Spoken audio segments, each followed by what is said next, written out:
Et nous sommes de retour au plateau pour la suite de cette émission. Nous abordons notre deuxième sujet. Nous parlerons à présent de la France et de l'Algérie. Nouvelle tension entre les deux pays. Le ton est monté d'un cran entre la France et l'Algérie.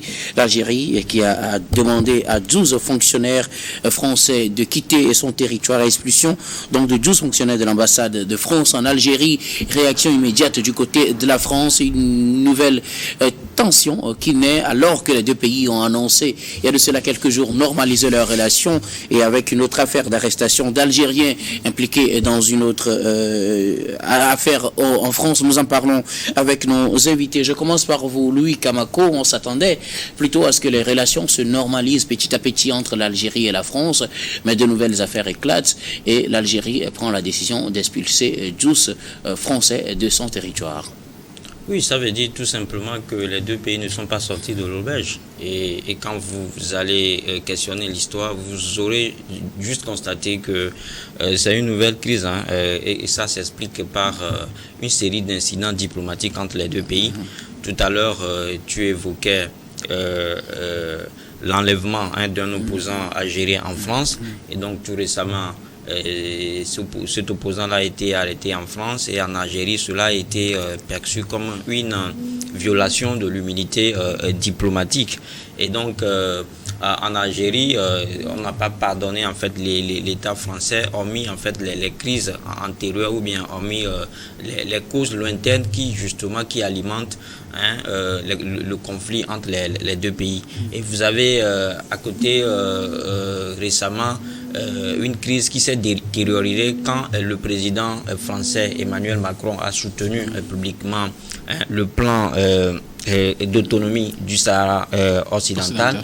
Et donc, c'est des choses en réalité qui passent mal en fait en Algérie. Donc, les deux pays, juste là, continuent toujours pas se regarder en chien de faïence. Et personne en fait ne veut se laisser manger la laine sur le dos.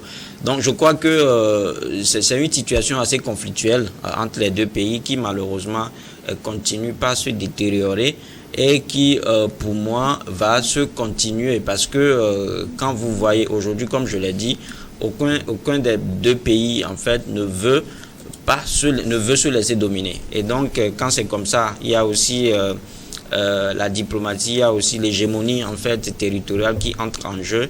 Et quand vous voyez aujourd'hui que le président français Emmanuel Macron est en quelque sorte en perte de vitesse, et il est en train de chercher en fait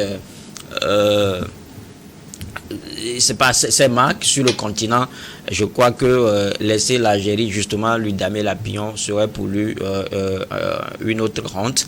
Et donc voilà pourquoi il est à la manœuvre tout le temps justement pour être au devant de la scène. Merci beaucoup à vous, Louis Kabanko. Alors, Adama Drano, ce vendredi, 3 Algériens avaient été inculpés en France pour des affaires en lien avec une entreprise terroriste, avec pour en toile de fond une complicité de l'Algérie. Réaction de l'Algérie, expulsion de 12 agents de l'ambassade de France en Algérie, et une nouvelle tension qui naît entre les deux pays, alors que quelques jours plus tôt, on annonce une certaine normalisation des relations entre la France et l'Algérie. Vous savez, de toute évidence, cette annonce faite par l'Algérie, avec la visite notamment du ministre des Affaires étrangères de la France en Algérie, en tout cas, on était nombreux à douter, en tout cas, de la sincérité des annonces faites sur la normalisation de ces relations-là. Pour la simple et bonne raison que lui le disait tantôt, à partir du moment où la France a eu en tout cas des discours assez tranchés sur une des questions les plus cruciales en ce qui concerne donc le Sahara occidental, autant que durera donc cette question, je pense que autant durera donc les bisbilles entre la France et l'Algérie. Justement, c'est vrai que de façade, on peut le constater de toutes les façons. Aujourd'hui, la rupture des relations diplomatiques entre les deux pays, en tout cas, les populations aujourd'hui en pâtissent. Et par rapport à cela, il faudrait quand même à un moment donné que les deux pays puissent donc faire barater et faire en sorte qu'on puisse d'une manière ou d'une autre normaliser entre guillemets certains aspects de cette relation diplomatique-là. Je dirais certains aspects parce que, pris dans sa globalité, les rares, en tout cas que nourrissent surtout les Algériens en ce qui concerne donc la France, continuera donc pas persister tant que cette question, la France ne mènera pas en tout cas une diplomatie courtoise vis-à-vis de cette question et tranchée en faveur donc du Maroc.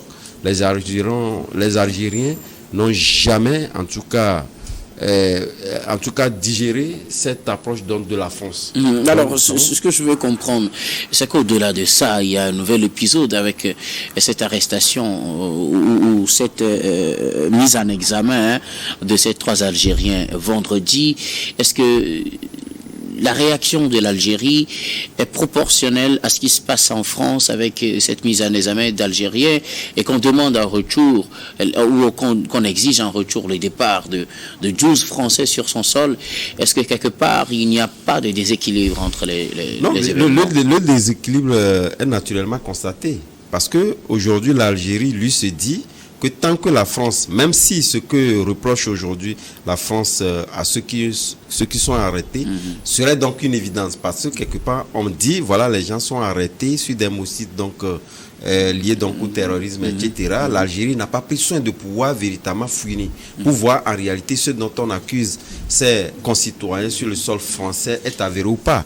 Lui fait il fait une réaction de réciprocité directement en disant, est-ce que c'est justement réciproque? C'est pas réciproque. Parce que aujourd'hui l'Algérie se dit tant que la France posera donc un acte qui va à l'encontre aussi bien des citoyens ou à l'État français, il faudrait donc réagir pour ne pas donner l'impression comme si l'Algérie est en tout cas en porte-à-faux ou pratiquement était donc diminuée face aux réactions diplomatiques. Donc partant de là, moi je me dis que cette réaction-là n'est pas justifiée.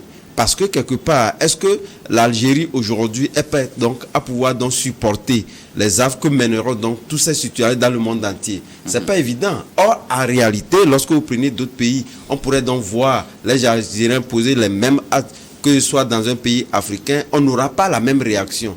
Donc ici, je pense que ce qu'est en train de faire aujourd'hui l'Algérie est, de mon point de vue, très incompréhensible pour la simple bonne raison que c'est vrai, on parlera de la France, les gens diront que voilà, la France est en train donc de faire des provocations, mais la réalité c'est de pouvoir donc constater est-ce que ce dont on accuse les ressortissants algériens est justifié ou pas.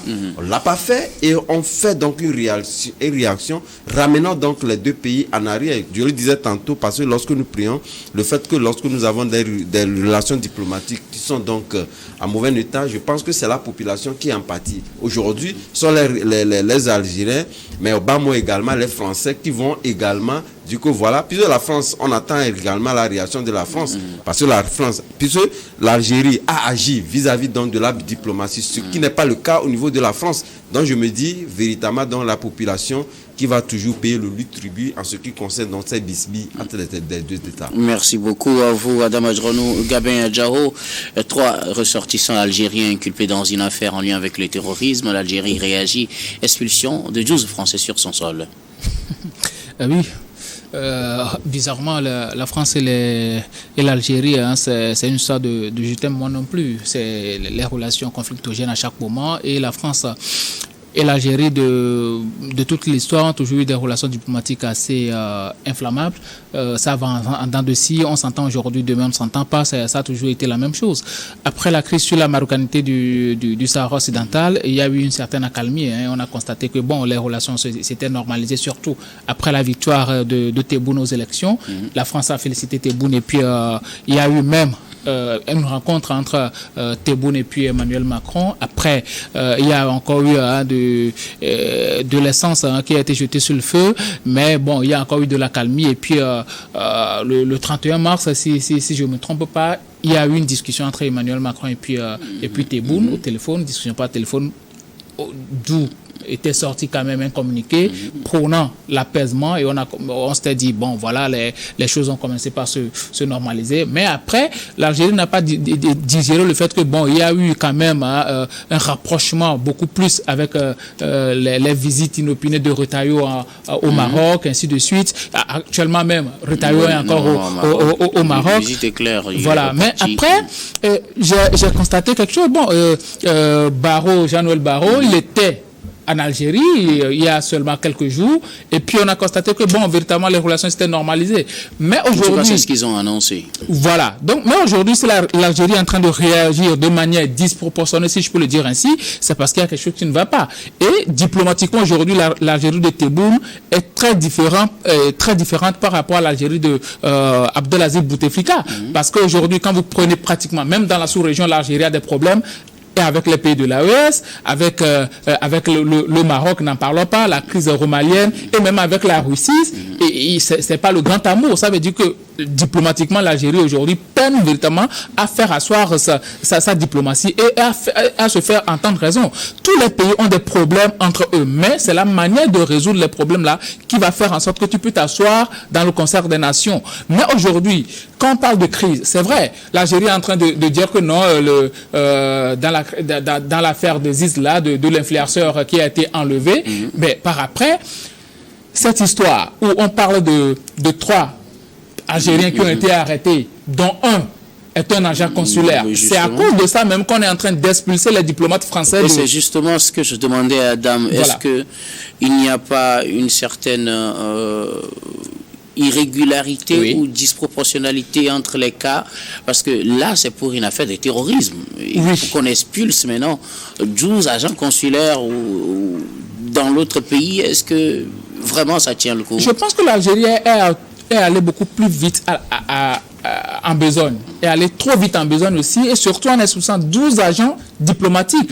Quand on arrête un agent consulaire que vous considérez comme un agent diplomatique de l'Algérie qui est en France, quand on arrête un agent consulaire, mais je pense que si vous voulez expulser quelqu'un avec la proportionnalité, il faut juste expulser aussi un agent diplomatique. C'est comme ça que ça fonctionne. Mais si vous allez jusqu'à expulser 12 agents diplomatiques de la France, ça veut juste dire que vous mettez un peu la barre beaucoup plus haute pour obtenir quelque chose de minimum, ou bien l'Algérie veut se liguer véritablement en conflit contre la France, parce que là, ça ne se comprend pas.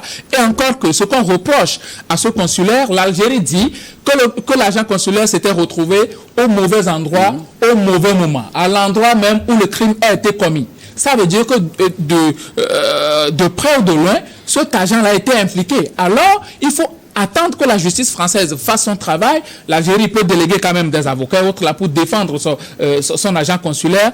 Si,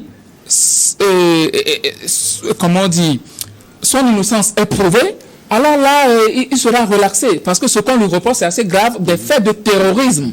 Alors, on ne peut pas juste se prendre comme ça parce que c'est un Algérien, et nous, on cherche des méthodes par lesquelles on va juste inculper les gens, ou bien se mettre en conflit avec la France, ou bien régler nos comptes à la France. Et là, on va se permettre juste de dire non, et on va expulser les agents consulaires français ou bien les agents diplomatiques français, comme si, bon, celui qui a été arrêté en France n'a rien à voir avec ce qui s'est passé, alors que vous-même vous dites que la personne était sur les lieux au moment du crime, et que bon, c'était juste une coïncidence et qu'il n'avait rien à voir avec ça. Attendez que on décide la raison pour laquelle il était sur les lieux avant de prendre une décision. Et je pense que l'Algérie est allée trop vite en besogne et crée des poches de conflit un peu partout avec cette gouvernance de Tebboune. Alors, est-ce qu'on peut dire qu'il y a une crise de confiance aujourd'hui entre l'Algérie et la France, au point où on ne fasse pas confiance au parquet national antiterroriste en France? Non, c'est pas je ne pense pas que c'est une sorte de crise de confiance. Il y avait déjà des contentieux élucidés qui n'avaient pas été véritablement apurés. Aujourd'hui, pourtant, Jean-Noël Barrot avait dit qu'on amorçait une nouvelle phase avec peut-être une normalisation des relations. Non, ça, ce sont des langages diplomatiques, parce que nous savons très bien les relations historiques qu'il y a entre la France et puis l'Algérie. Et on sait très bien le nombre d'entreprises françaises en Algérie. Donc, Jean-Noël Barrot ne pouvait pas mettre en péril quand même ces entreprises-là. Quand on sait très bien que sous un coup de tête, il peut y avoir des sanctions contre ces entreprises. Il y en avait déjà eu, parce qu'on a augmenté des taxes et autres là contre les entreprises françaises sur le sol algérien. Donc, à un moment donné, il faut protéger ces entreprises. Donc, Jean-Noël Barrot, il ne pouvait pas dire autre chose que ce qu'il avait dit en disant que non, bon, voilà, les relations se sont normalisées. Mais aujourd'hui, il est clairement noté qu'il y a une crise assez profonde entre la France et l'Algérie. Et il suffit juste d'une petite étincelle que cela s'enflamme. Donc, c'est ce qu'on est en train de voir aujourd'hui dans les normes. L'arrestation de 3 Algériens, parmi lesquels il y a un agent consulaire, ne pouvait pas poser problème. Mais aujourd'hui, ça pose problème. Parce qu'on a eu à remarquer entre-temps, il y avait eu même un Algérien, un petit qui avait été, excusez-moi le terme, mais assassiné par un agent de police français. Mais il n'y avait pas eu tous ces problèmes-là. Mais voilà qu'on arrête quelqu'un juste parce que la personne se trouvait à un endroit où un crime a été commis.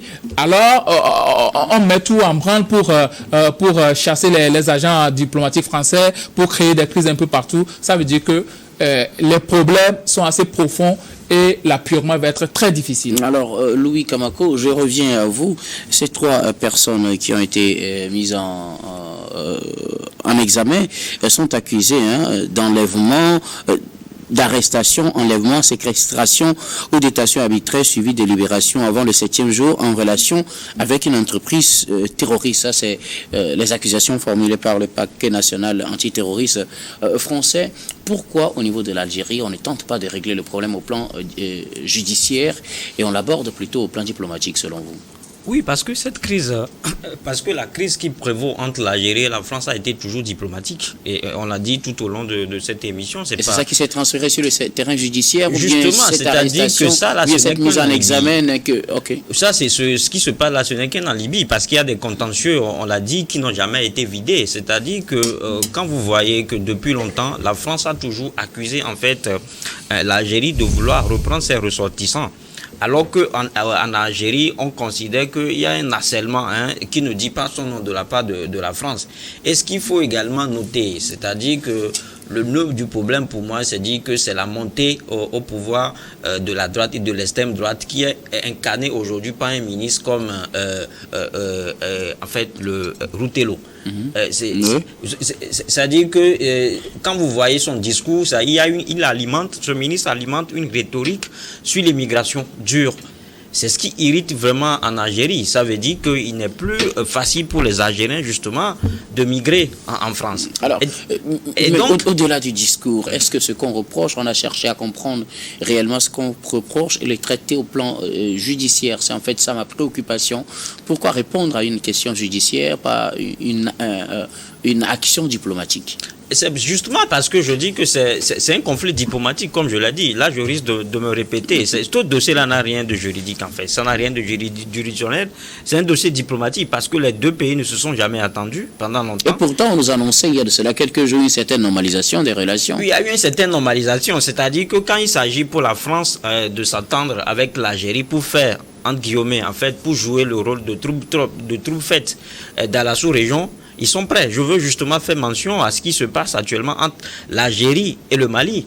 Quand vous creusez bien, vous allez tout le temps trouver que derrière, il y a la France, en fait, qui joue le jeu trouble. Est-ce que ça, c'est pas une rhétorique tellement répandue qu'on en a Non, c'est pas une rhétorique. Les éléments pas palpables pour le justifier. C'est une rhétorique répandue, qui, à mon sens, semble être vérifiée, semble être avérée. Et parce que quand quels sont les faits réels? Les faits réels, c'est quand vous, je ne sais pas si vous avez eu l'occasion, en fait, d'écouter l'ancien Premier ministre malien, Dr Etchogaye Maïga, qui est revenu sur la nouvelle brouille entre l'Algérie et le Mali. Oui. C'est-à-dire qu'il y a tellement de dessous que ce Premier ministre-là a révélé. D'autant plus qu'aujourd'hui, beaucoup de gens pensent qu'il est en froid avec les autorités maliennes parce qu'il a été Premier ministre, il a été déçu, il a été en fait viré de ses fonctions. Mais quand il prend le temps d'expliquer les choses comme telles, je crois qu'on n'a pas besoin de réfléchir de midi à 14 heures. Donc tout ça a un lien avec le Mali selon vous? Bien sûr, ça veut dire tout simplement que les 2 pays, la France et le Mali, s'attendent justement quand il s'agit de France et l'Algérie. La France et l'Algérie s'attendent justement quand il s'agit de jouer un rôle trouble dans le continent. Alors, qu'est-ce qui fait alors la brouille entre les deux? la brouille, c'est que, je l'ai dit tout à l'heure, c'est justement la montée au pouvoir de l'extrême droite qui aujourd'hui accentue un discours dur sur l'immigration. Pour moi, c'est la raison fondamentale. C'est-à-dire que c'est des choses qu'on ne peut pas quand même essayer de dire comme ça tout dur sur les antennes. Est-ce qu'une expulsion d'agents de l'ambassade de France permettrait de résoudre ce problème si c'est la montée de l'extrême droite? Est-ce qu'une simple expulsion permettrait de résoudre le problème? Non, c'est-à-dire que quand vous voyez le dossier tel qu'il est conçu, il est fondé juridiquement. C'est-à-dire que ce qu'avance la France aujourd'hui comme argument, je pense que c'est fondé. Mais pour des avisés, pour un analyste avisé ou bien pour un observateur fin, je crois qu'il ne va pas voir ce dossier-là, il ne va pas l'analyser sur le plan juridique, mais plutôt sur le plan diplomatique. Merci beaucoup à vous, Louis et Kamako. Alors, Adam Adjronou, ce que je veux comprendre, pourquoi traite-t-on un problème initialement annoncé comme étant un problème judiciaire, mais pourquoi décide-t-on de les traiter au plan diplomatique? Vous savez, l'hostilité aujourd'hui nourrie par l'Algérie vis-à-vis de la France sur cette question essentiellement liée. D'abord, il faudrait voir en tout cas un diplomate, disons-le tout simplement comme ça, même si c'est du consulaire qui était présent sur les lieux. Vous savez, ils sont d'abord protégés par l'immunité diplomatique. Lorsque nous prenons sur la forme, est-ce que tous ces aspects-là ont été respectés en ce qui concerne donc son interpellation? Moi, je pense que non. Puisque lorsque vous prenez un diplomate français, c'est vrai qu'il y a eu des pays, surtout lorsque nous prenons les pays sahéliens, qui ont arrêté donc des diplomates français, etc., où cette question également était au centre des discussions, ça n'a pas été donc respecté. Donc justement, l'Algérie peut se sentir véritablement donc lésée parce que on n'a pas respecté un diplomate algérien sur le sol donc français, même si la question est une question donc terroriste. Donc sur cet aspect, l'Algérie quelque part, on peut en tout cas comprendre le fait que sa réaction, qui en réalité, au lieu de parler donc des questions essentiellement liées donc au terrorisme, pour occulter en tout cas la question diplomatique, qui a véritablement des traitements à part entière, qui ne sont pas donc des citoyens en tout cas lambda, puisque l'Algérie ou la France avait toutes les opportunités possibles de pouvoir donc discuter de cette question-là avec l'Algérie avant de prendre des dispositions assez radicales contre, en tout cas, l'Algérie. Tel n'a pas été donc le cas. Donc, si nous mettons essentiellement donc à juger cette question, parce que c'est une question, en tout cas, juridique, qui a été donc transposée sur des questions, en tout cas sur des aspects qui n'ont rien à voir, sur des aspects diplomatiques, comme vous le dites, moi je pense que ce serait quand même trop donné à la France. Il faudrait quand même que les deux aspects que nous regardons véritablement, est-ce que ça a été respecté sur le plan diplomatique? On dira donc non. Donc à partir du moment où ça n'a pas été respecté, donc l'Algérie veut véritablement que a répondu à l'aspect plutôt diplomatique. Diplomatique. Donc je pense qu'il faudrait quand même qu'on comprenne aussi au bas mot l'Algérie. Ok. Alors Gabin Adjaro, est-ce qu'on a encore, on n'a plus confiance en la justice française dans le traitement de cette affaire, ou plutôt on a choisi, comme le prétend Adam, de régler une affaire diplomatique avec une réaction diplomatique, parce que pour lui c'est une affaire aussi diplomatique. Bon, c'est une affaire diplomatique du côté algérien. Sinon, du côté français, c'est une affaire purement juridique parce que pour moi, il n'y avait même pas possibilité ou bien il n'y avait même pas besoin de brandir l'aspect diplomatique dans les normes. Parce que l'immunité dont parle l'agent consulaire pourrait prévaloir ici. Non, l'agent consulaire dont on est en train de parler, c'est juste un employé de l'ambassade du consulat. Hein. Oui. C'est pas un agent consulaire purement investi des pouvoirs et dont on doit procéder par les... On fait intervenir La France, la qualité de la personne. On peut tout dire de la France, mais vous savez, c'est un pays de droit et dans l'aspect procédural, la France ne peut pas fauter. Vous savez, l'Algérie, c'est un pays... Ne peut pas fauter ou n'a pas fauté? La France n'a pas fauté. Okay. Bon, voilà, la France n'a pas fauté. Maintenant, le problème avec l'Algérie, c'est qu'ils n'ont jamais digéré le fait qu'on a eu à découvrir, ou bien on a tout fait pour libérer quand même Ami Bokor, c'est-à-dire l'agent là qui a été l'opposant ou influenceur selon les autres, qui a été enlevé par... Vous savez, il y a des actes assez gravissimes. Et ce sont des actes terroristes, en fait.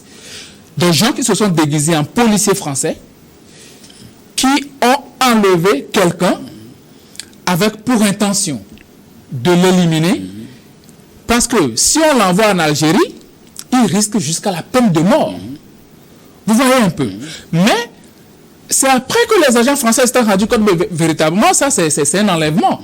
Sinon, lui-même, on l'a enlevé en circulation comme bon, il n'y avait rien, quoi. Mais ce sont des actes assez gravissimes. Des gens qui infiltrent un autre pays, qui portent des habits de policiers de ce pays-là, qui enlèvent des citoyens, quelqu'un qui s'est réfugié, qui a le statut de réfugié en France. Mais si jamais quelque chose arrivait à Amir Corse, je t'assure qu'on va accuser la France. Donc la France est le garant quand même de la sécurité de cette personne-là. Donc la France a joué son rôle de protecteur et a tout fait pour extirper ce monsieur-là des gants, je peux le dire, des badauds algériens qui ont enlevé quand même cette personne. Donc l'Algérie n'a jamais digéré le fait que bon, ils n'ont pas eu la possibilité de mettre la main sur cet opposant-là. C'est ça le problème aujourd'hui. Ce qui fait que bon, ils se sont dit, puisqu'on n'a pas la personne qu'on voulait, ensuite, on a encore arrêté celui qui devait faire le coup. Celui qui devait faire le coup. Qu'est-ce qu'on doit brandir? Si on va sur le terrain judiciaire, on va perdre. Donc, on doit brandir l'aspect diplomatique pour pouvoir avoir la liberté de cette personne-là. C'est ce que l'Algérie est en train de faire. Sinon, dans les normes, quand on voit tout le parcours de ce qui s'est passé, ce sont des actes terroristes. Et quand un agent consulaire s'associe à des gens qui enlèvent un citoyen ou bien un réfugié dans un autre pays en cours de route comme ça, mais je vous dis qu'il n'y a pas un autre mot que le mot terrorisme qui puisse être utilisé contre cette personne-là. Merci beaucoup. Moi, je pense que la qualité d'abord de l'agent consulaire algérien sur le territoire français doit être définie par l'Algérie, non pas par la France. Donc aujourd'hui, l'Algérie n'a pas dit que c'est un simple employé. Donc moi, je campe toujours sur cette position du fait que les normes, en tout cas les normes réglementaires en ce qui concerne la qualité d'un diplomate algérien résidant en France n'a pas été respectée. L'Algérie n'a même pas parlé de l'aspect immunitaire de cet agent-là. Dans les normes, si cet agent avait une certaine immunité diplomatique, l'Algérie évoquerait cela pour pouvoir le sauver. Mais ils n'ont pas évoqué ça. Ça veut dire que l'agent qui est un simple employé n'a pas quand même cette immunité diplomatique -là. Merci beaucoup à vous tous pour vos contributions. Nous allons marquer la pause pour le journal, puis on reviendra tout à l'heure pour la suite de cette émission.